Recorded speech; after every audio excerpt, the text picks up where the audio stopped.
Hi everyone, my name is Tim Balma. I work for the Government of Canada. I'm a senior analyst and my area of focus is digital identity. I work within the Office of the Chief Information Officer, and today I want to give you a overview of the Pan-Canadian Trust Framework and what we're doing in terms of enabling trusted digital identity across the country. I presented these slides last week, and I was asked to create a webinar, and here we go. So I'm going to start the presentation and see you on the other side. So again, this is an overview of the proposed Pan-Canadian Trust Framework. I just want to qualify that this is not an official position of the Government of Canada. It is a consultation deck. It is for discussion purposes only.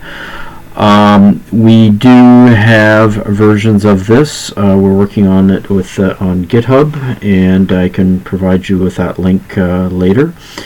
And I just want to walk through some of the latest thinking in the development of the trust framework. So I'll give you an idea of the characteristics of the Pan-Canadian Trust Framework. We've been working on this for about three and a half years now. Really, at the end of the day, we want to come up with what we've been calling a Pan-Canadian approach, that we can trust a digital identity or have confidence in the processes that enable an electronic representation of you or digital representation of you get access to high-value services. And I'll walk through some of the key characteristics here. We want to have a simple and integrative framework that is easy to understand, yet capable of being applied in a very complex environment. And when I say complex environment, across sectors, across jurisdictions, possibly across international boundaries to other countries as well. We want to have a framework that's technology agnostic, provides flexibility and logical precision in assessing the trustworthiness of digital identity solutions and digital identity providers. Number three, we want this to complement existing frameworks, security, privacy, service delivery. We don't want to reinvent the wheel. The essence of the trust framework, as you'll find a few slides in, is really around the integrity of processes, or trusted processes as we call them. We want to have a tool or framework that gives us the ability to provide very clear links to applicable policy, regulatory, and legislative requirements. And we've defined conformance criteria that go one level or two levels lower than an actual policy requirement.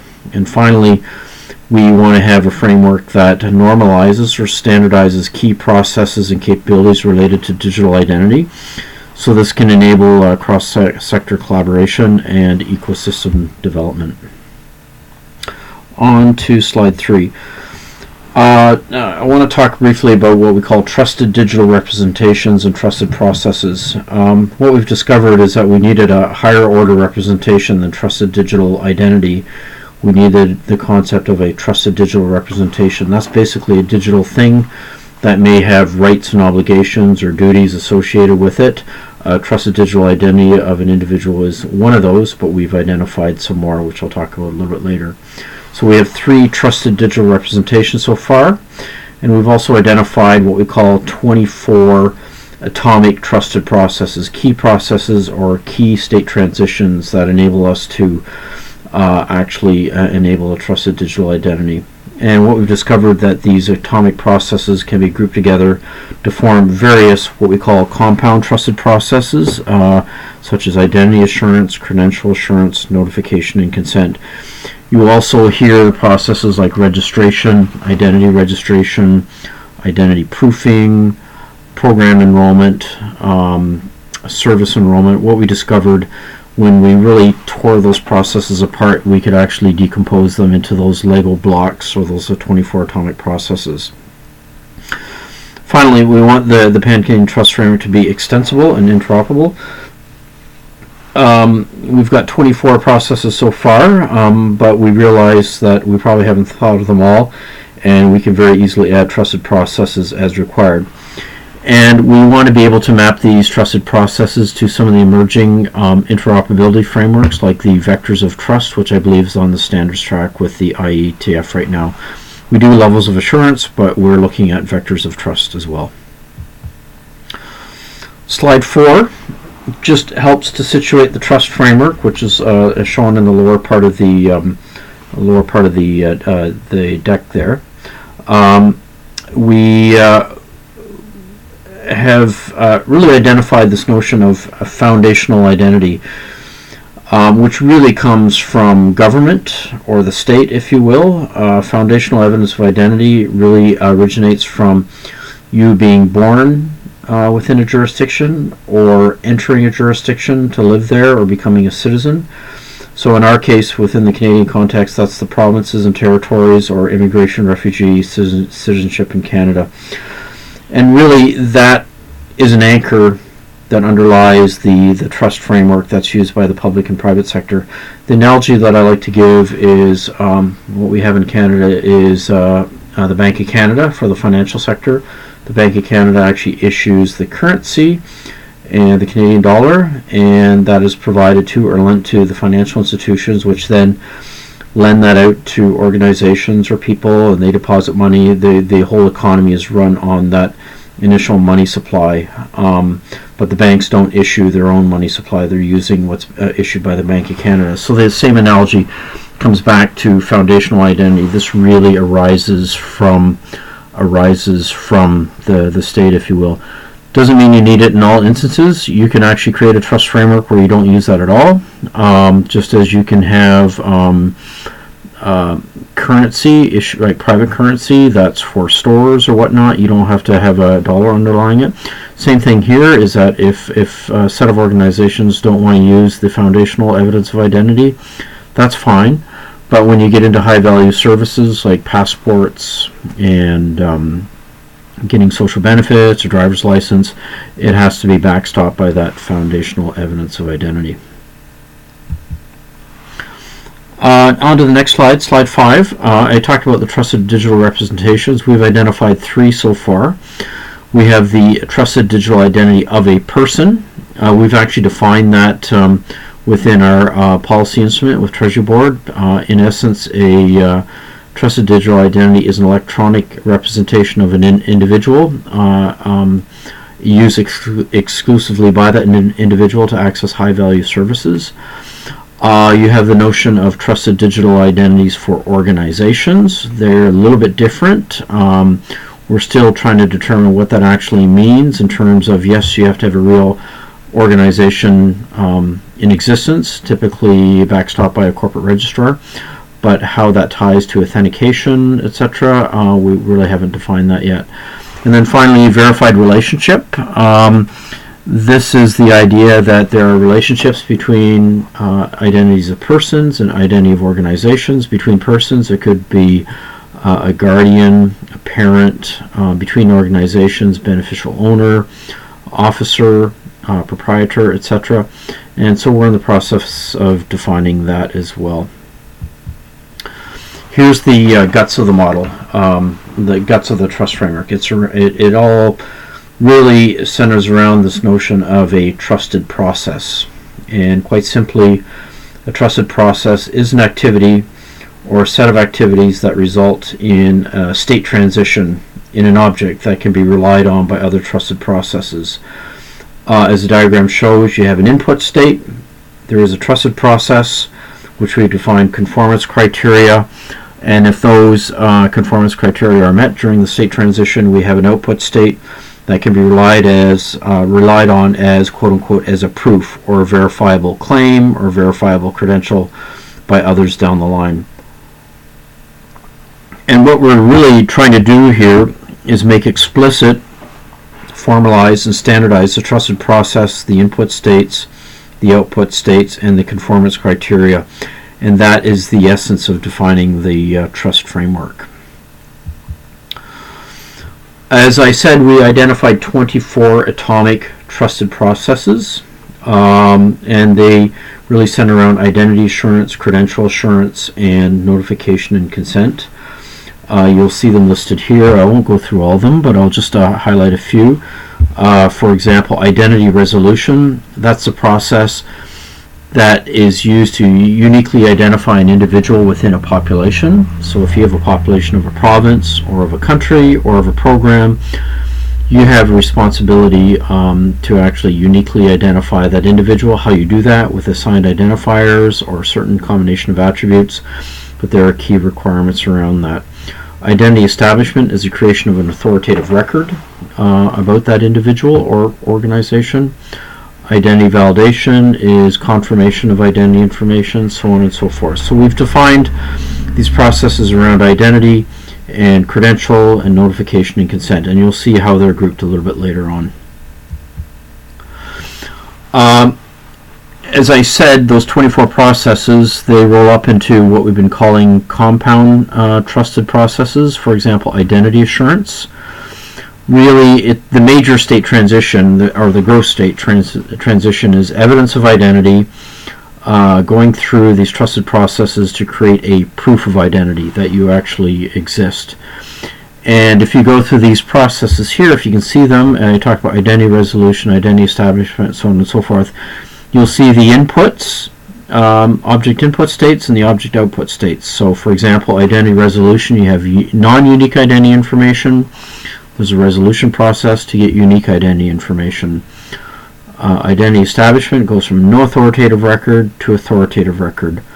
Identity validation is unconfirmed identity information to confirmed identity information. Identity verification, which is different than identity validation, is unattributed claims to attributed claims. And we just go down the list. Identity maintenance, making sure the information is current. Liveness and fraud detection is basically checking to see if everything's okay at that point in time. The other two key processes here are what we call identity credential binding, which you're taking that identity information and associating it with a credential in whatever form that might be, a username and password. It could be a cryptographic material. It could be a FIDO key. It could be anything, but at the end of the day, it's whatever the individual is using to present themselves electronically. We call that identity credential binding, which is different from what we call identity linking. And identity linking is really about associating or mapping two identifiers across different contexts. And we'll talk about that a little bit later in the context of a province where we get an identifier that we actually have to map that to an identifier within a federal program. Going on to compound trusted process of credential assurance. We can go through these trusted processes again. Again, it all looks pretty self-evident. It's pretty straightforward. If you're well versed in the trade, this looks pretty obvious, and it should be. Credential issuance, you go from the state of no credential to an issued credential. Credential authentication, you go from an issued credential to authenticated credential. Credential suspension, issued credential, inactive credential. Again, we've defined these trusted processes, and there's these output states that are relied on down the line. The gross state transitions here again is from an unknown actor, someone that's out there, you don't know anything about them, you don't even know that they're interacting with you, or it's the same person interacting with you, with a authenticated user.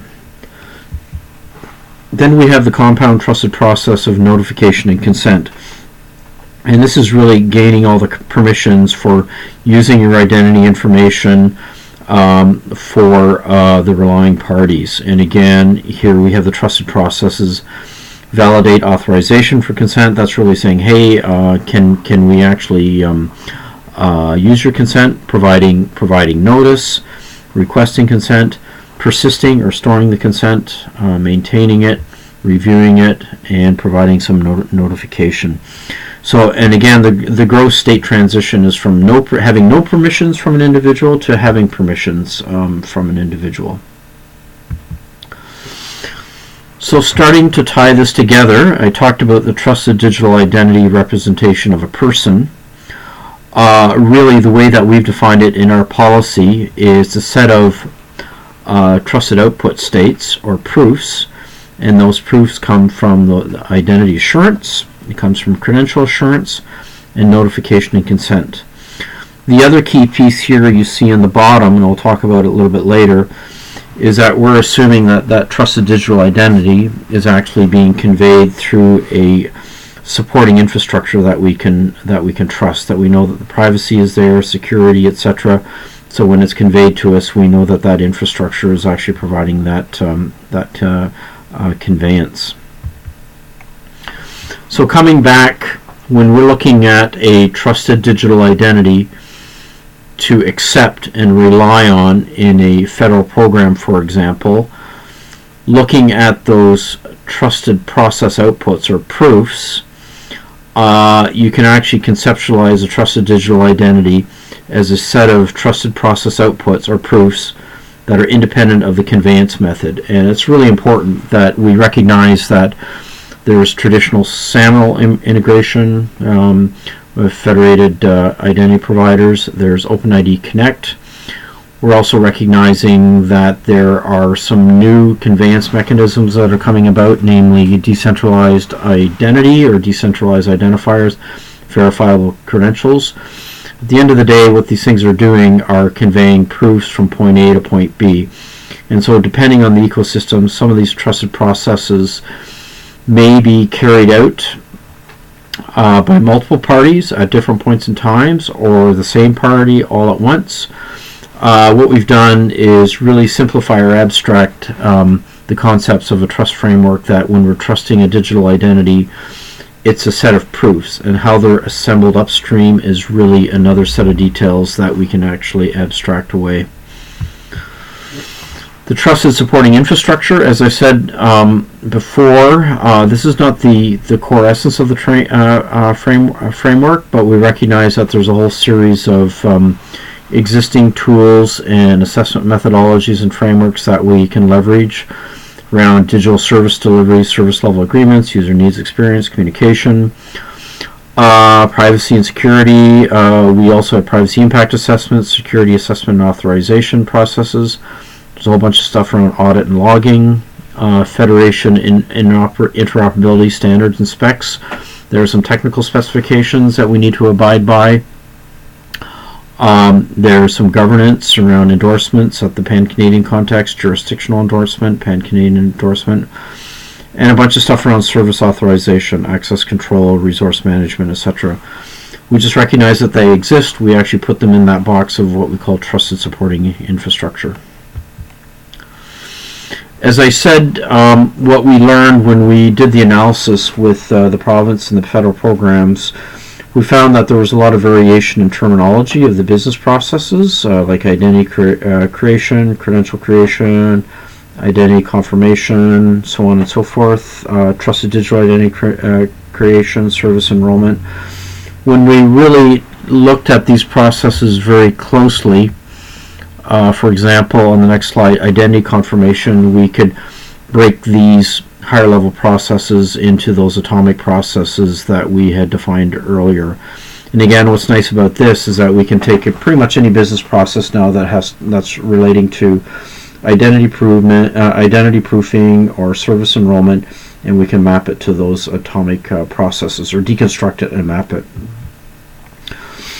This slide here, slide 16, one thing that we discovered was that when we mapped out the 24 processes, and this was a key insight, when we looked at the trusted digital identity provider from a province, they carried out the majority of these processes. You see them from 1 through 24, identity resolution, identity validation, so on and so forth.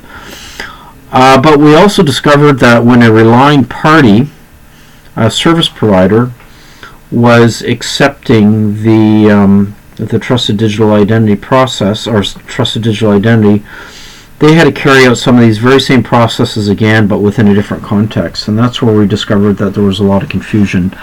So for example, a province provides us with a trusted digital identity with a unique identifier for an individual, and when the relying party actually accepts it, they have to do identity resolution on their own service population. For example, making sure they have one and only one individual that relates to what's called the social insurance number, for example. They have to do that same process.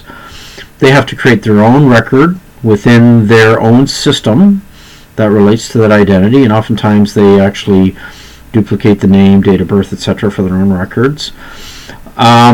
And they also have to do some processes, what we call identity verification. Even though they know that the individual is saying who they are, for example, John Smith from the province of Alberta with ID 123, they have to make sure it's the same John Smith that they have in their program. There could be multiple John Smiths. So what they have to do is make sure that they map it to the right John Smith. So they actually do an identity verification process to make sure that this identity here and this identity here actually map to the same individual. And what we also discovered is that depending on the program, they may want to do their own liveness fraud detection and put their own extra controls in place, and that's okay. And then finally here, identity linking. This is once they're happy that the individual is the same individual, this is where they associate the unique identifier from the province to the identifier that they have in the federal program space. So when that identifier shows up next time around, they can say, aha, we know who that is, and we can pass them right through.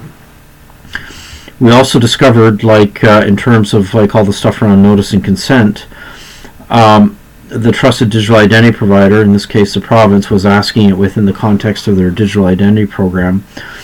We discovered that these same processes are carried out within the context of a federal program, but they might be asking different questions because the service delivery context is different. It's more specific to benefits or, you know, the particular entitlements that are being administered. So we discovered that some of these processes are carried out across the supply chain, if you will. And that's where a lot of the confusion is that oftentimes that these processes are seen as one and the same, and we've actually teased these out and made it very clear who does what and when and who is responsible for what.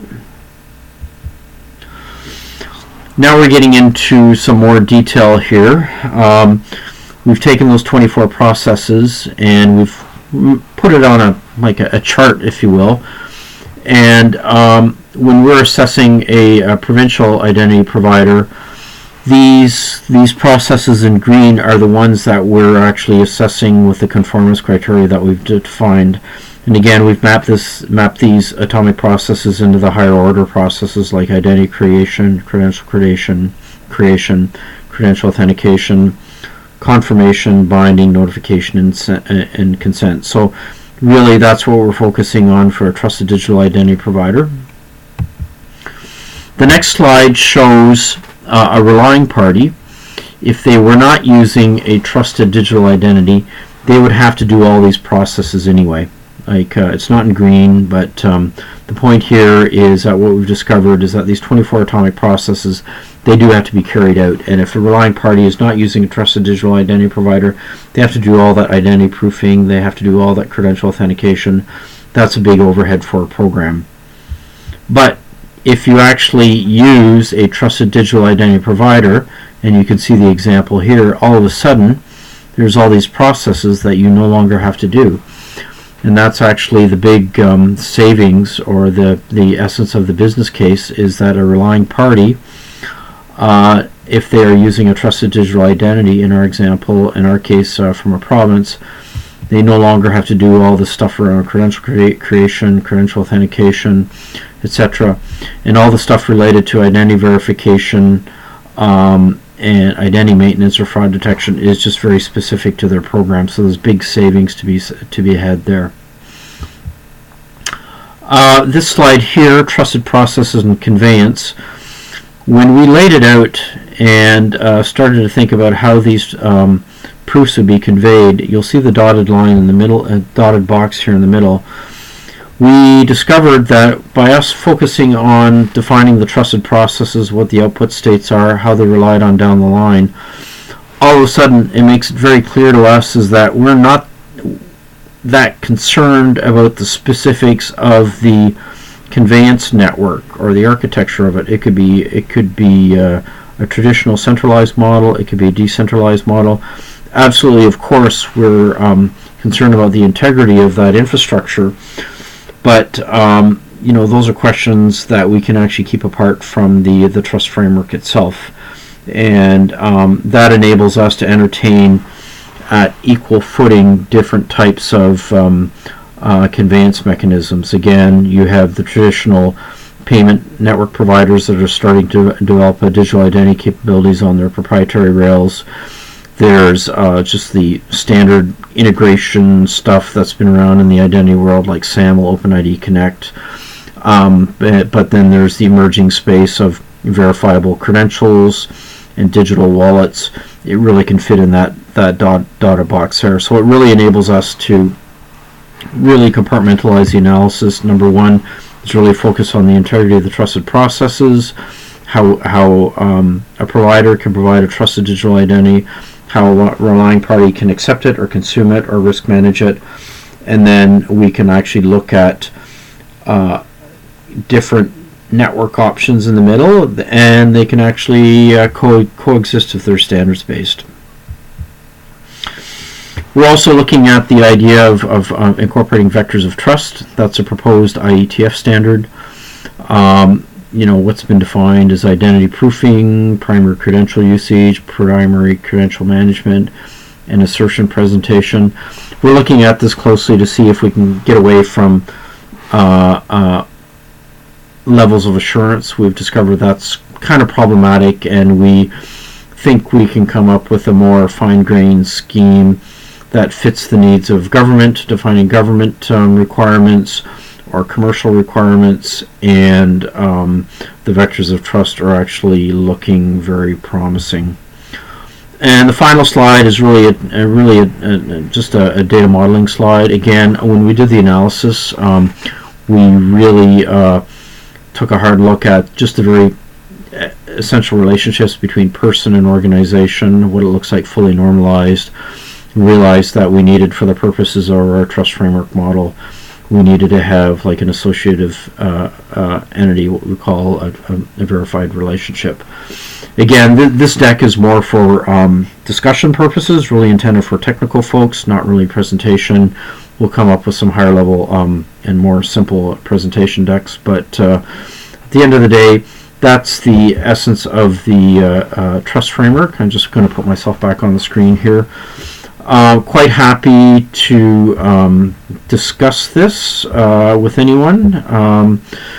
Again, what I'll do, I can tweet the link to this presentation out to my Twitter feed, and I will do a Medium post as well. I plan to take this video and post it on YouTube. So again, I hope you found this helpful. Again, this is a work in progress. It is for consultation, and again, let me just type on here real time. If you want to contact me, the best way to reach me is on Twitter, and my Twitter handle is @trbauma. And again, I appreciate your time. And again, my name is Tim Bauma, and this was a presentation on the proposed Pan-Canadian Trust Framework and how we're envisioning how it's going to evolve to serve the needs not only for government, but hopefully for all of Canada. So thanks a lot, and talk to you soon. Take care. Bye.